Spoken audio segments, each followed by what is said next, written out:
রাকসুর আয়োজনে একটি সেমিনারে এখানে অতিথি হিসেবে এসেছেন শিশির মনির এবং ব্যারিস্টার ফুয়াদ। আপনারা সবাই জানেন যে ভারতীয় আধিপত্যবাদ বিরোধী আন্দোলনের অগ্রনায়ক আবরার ফাহাদের হত্যাকাণ্ডের সাথে জড়িত খুনিদের পক্ষে হাইকোর্টে দাঁড়িয়েছিলেন এই কুখ্যাত আইনজীবী। এবং আমরা আজকের এই সাধারণ শিক্ষার্থীদের পক্ষ থেকে এই কুখ্যাত আইনজীবী শিশির মনিরকে অবাঞ্ছিত ঘোষণা করছি রাবি ক্যাম্পাসে, এবং একই সাথে তাকে লাল কার্ড প্রদর্শন করছি। এবং আমরা আরও বলতে চাই, যাদের আয়োজনে আজকের এই রকমের একজন বিতর্কিত ব্যক্তি সাধারণ শিক্ষার্থীদের প্ল্যাটফর্ম রাকসুর আয়োজনে এখানে এসেছেন, তাদেরকেও আমরা ধিক্কার জানাই।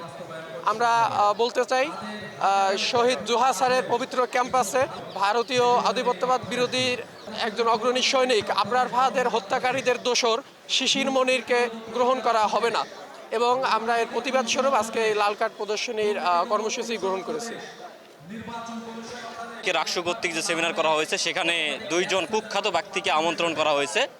সেটা হচ্ছে শিশির মনির, যে আবরার ফাহাদ হত্যাকাণ্ডের একজন সহযোগী। আমি সহযোগী এই জন্যই বললাম যে যারা হত্যা করেছিল তার পক্ষে সে আইনি লড়াই করেছেন, অর্থাৎ তাদেরকে বাঁচানোর চেষ্টা করেছেন।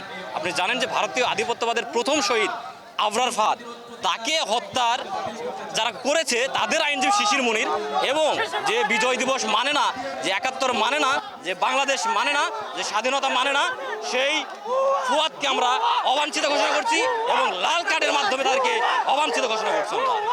রাজশাহী বিশ্ববিদ্যালয়ের এই পবিত্র ভূমিতে শহীদ আবরার ফাহাদের হত্যাকারীদের আসামি পক্ষের যারা আইনজীবী, যিনি নীতি নৈতিকতা বিসর্জন দিয়ে আবরার ফাহাদের খুনিদের আসামি পক্ষে আইনজীবী হিসেবে লড়েছেন, সেই কুখ্যাত শিশির মনিরকে এই পবিত্র এই শহীদ জোহা স্যারের এই পবিত্র ভূমিতে রাজশাহী বিশ্ববিদ্যালয়ের সাধারণ শিক্ষার্থীরা তাকে দেখতে চায় না। সেজন্য আমরা তাদেরকে লাল কার্ড প্রদর্শনী আমরা এই কর্মসূচি দিয়েছি।